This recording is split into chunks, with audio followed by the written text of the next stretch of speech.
My son found these in the street and said, "Mum, you'll want that for your collection."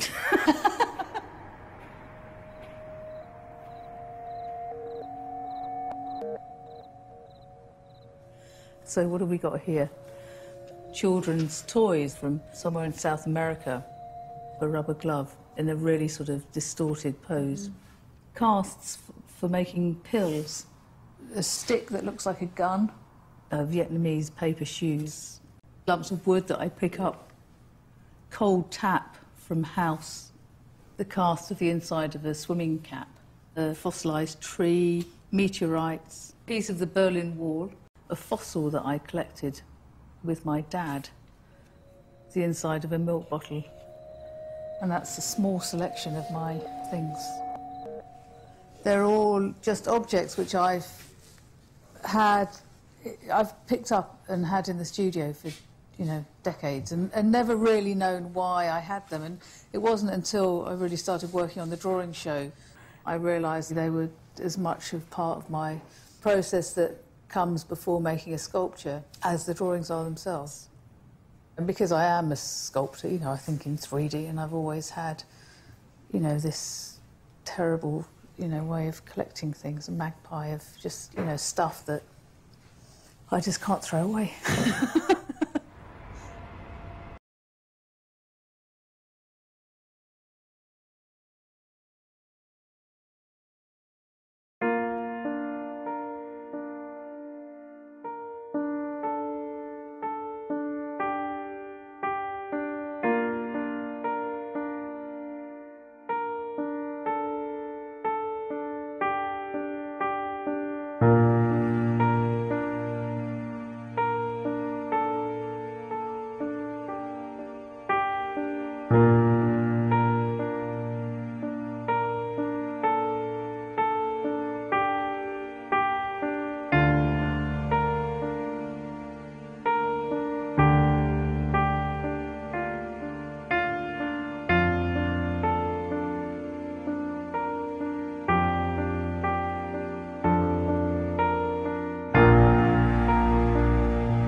Hello there, I'm your conscience.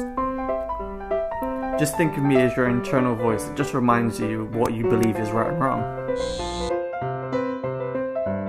Okay, here we go, great example. He just lost his wallet. You know it's the right thing to go return to him.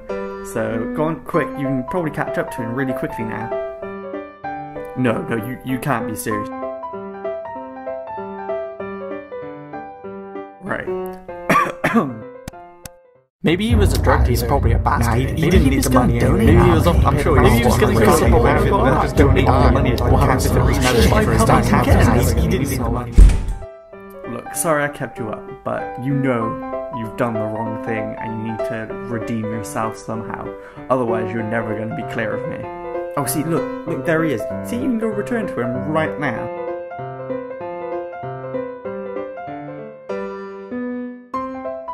See, isn't it nice to have a clear conscience now? There is no pillow so soft as a clear conscience. Night.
It seems that courting polar bears prefer privacy.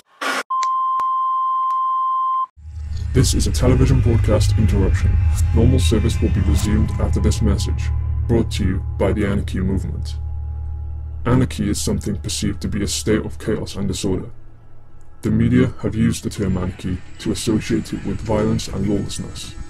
Anarchists have been labelled as thugs and terrorists. We see so-called anarchists on our TVs, in the streets, attacking authorities with mindless aggression, damaging property, looting, and causing disorder. They are stereotypically punk-looking, but more so these days wearing hoods, masks or scarves, armed with rocks, bats, and throwing Molotov cocktails. We are here to inform you, the general public, that a misconception has grown out of the false use of what anarchy is, which has changed the word into something which it is not. Even some who call themselves anarchists do not know what real anarchy is, only what they have misconceived it to be. This has led to general fear of the word anarchy. True anarchy is the opposing of any system of rule. It is against the dominating rule of hierarchy, which has power over the people. Anarchy is absolute freedom of oneself, but opposes violence, chaos, and disorder. No one rules over another and no one governs you, but rather every individual is free to self-govern. It would not, however, be a society which is individualistic and without social structure, but a society based on voluntary, cooperative, organized, peaceful actions by everyone without threat or violence. The people manage themselves on principles rather than rules from authority which restrict the freedom of us all. This is not a political position, but a philosophy and a social movement thought up by intelligent thinkers. A way of living without force from a government telling you what to do. This is the philosophy behind anarchy. It is peaceful, non-violent, pacifist, and freedom is the core value in the face of all oppressions, and building a coexisting society based on equality, cooperation, and liberty. This is the true voice of anarchy.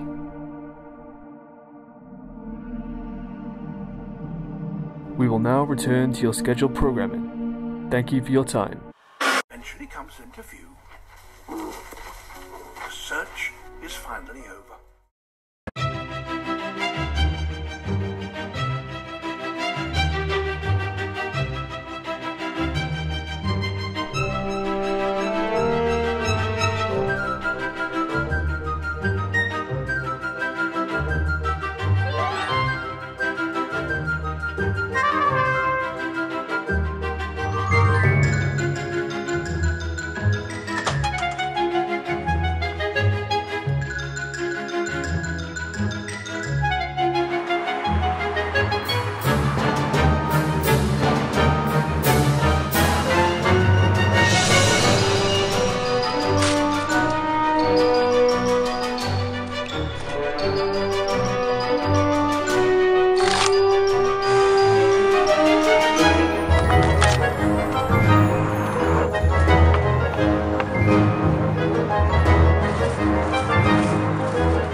Once upon a time, in a land of verse and rhyme, lived a magical little fairy who found nothing was too scary. Every playtime in an enchanted land, where princess and gang play hand in hand.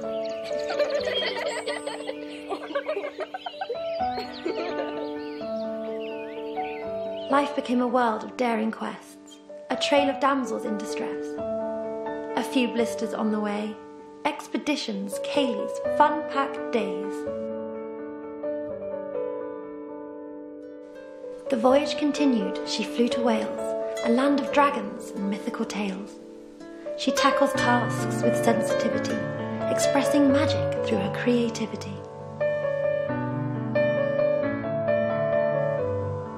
The little fairy sparkles strong, remaining with her all life long.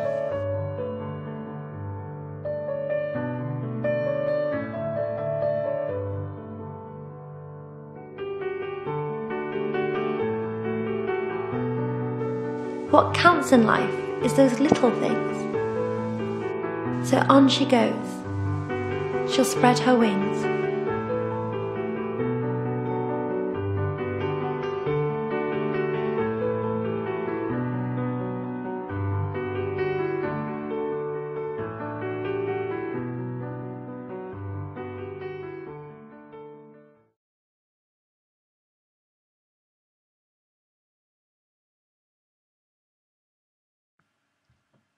What are you looking at? Oh, I'm just looking at denim jeans, man. I don't know much about them. I didn't take much notice of them until recently. I'll tell the story. So one night I went to a bar on an evening out when some guy came and approached me. Hey, you got some nice jeans. To which I replied, I don't know that much about them, to be honest. Oh, you ever heard of the raw jean? Oh, no, I've never heard of that, actually. Oh, don't worry about it, man. So the next morning when I had some time, I started to wonder about my jeans. I remembered how I used to wear my jeans low because it was the fashion, and how I currently roll my jeans up where I'm wearing boots, and the fact I have certain pockets for certain items. I then started to do a bit more in-depth research. Levi-Strauss came out with the first denim jean in 1873. Back then, the durability and comfort made them perfect for workwear. Today, the premium brands still use these connotations in their branding. Next, I did some research into the dry, or otherwise called raw jean. Unlike most denim on the market, the dry jean hasn't received any pre-washing in the manufacturing process. This means the jean will retain most of its dye, so that through wear and abrasion, strong fades can be achieved. My jeans don't have this capability because they are pre-washed. And there's a term for people who are fanatical about jeans. They call them denim heads. Often these denim heads go months or years without washing their jeans. I then had to go see a pair for myself in their raw state. Then, by chance encounter, I saw a pair of aged raw denim in the street. Oh, they were great. The honeycomb creases behind the knee, and that all-important contrast between light and dark was truly inspiring. You gonna buy some raw jeans then? Yeah, probably.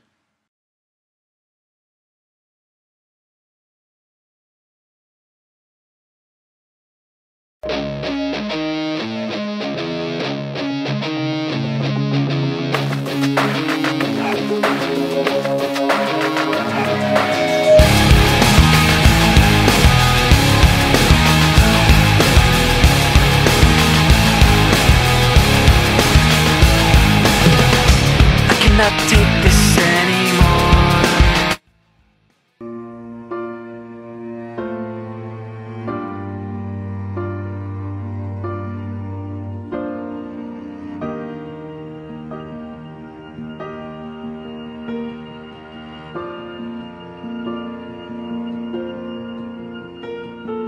Heart beats fast, colors and promises.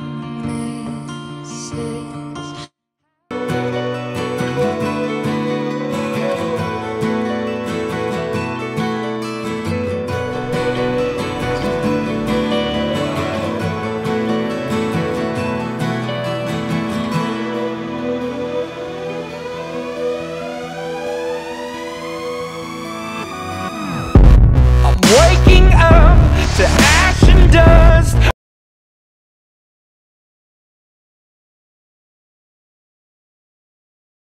Today, there are so many different career pathways to choose, and young people often find it hard to know what is out there. They know what they enjoy, but not how this can relate to their eventual chosen career. So there is a need for a resource that makes this discovery quick and easy. The first course is here to help. It's a comprehensive online resource that gives relevant information to help make these choices easier and encourage students to follow their dreams. Meet Carl. He is about to make his GCSE choices, but he doesn't know what jobs are out there or where his choices can lead him. The first course allows him to search based on his deepest interests and aspirations, giving him relevant information on suitable job sectors and hobbies. He can then explore the individual results and quickly see the skills and key information that these roles include. After making a selection, he can refine the information by his location to get details of courses, events, websites, books and clubs in his area to help him kickstart his development. Carl is also shown a suggested pathway of the steps he can take to realise his dreams, while also showing him real-life case studies of how others have reached their goals. With this new knowledge, Carl and young people will be educated about the choices they have and how they can be realised, making them ultimately happy in the future doing exactly what they love.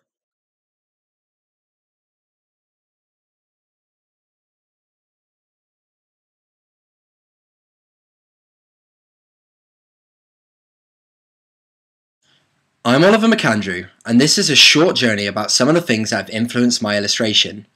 While developing my skills in primary school, my mind would often drift away, and I would find myself dreaming about space and the fascinating creatures that inhabit the planet with us.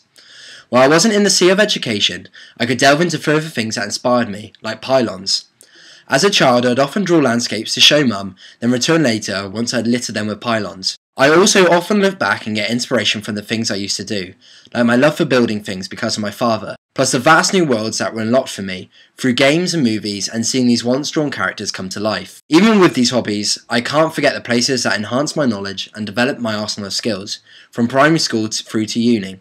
Now in my final year of study, I find comfort in music and climbing, both offering a different type of beauty and creativity, each equipped with their own puzzle-solving elements.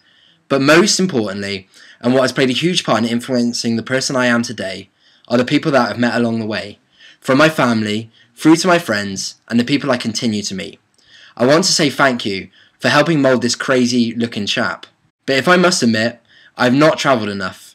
Whole new art styles, landscapes, characters, and cultures await, which I hope to further develop my illustration. To be continued, most definitely.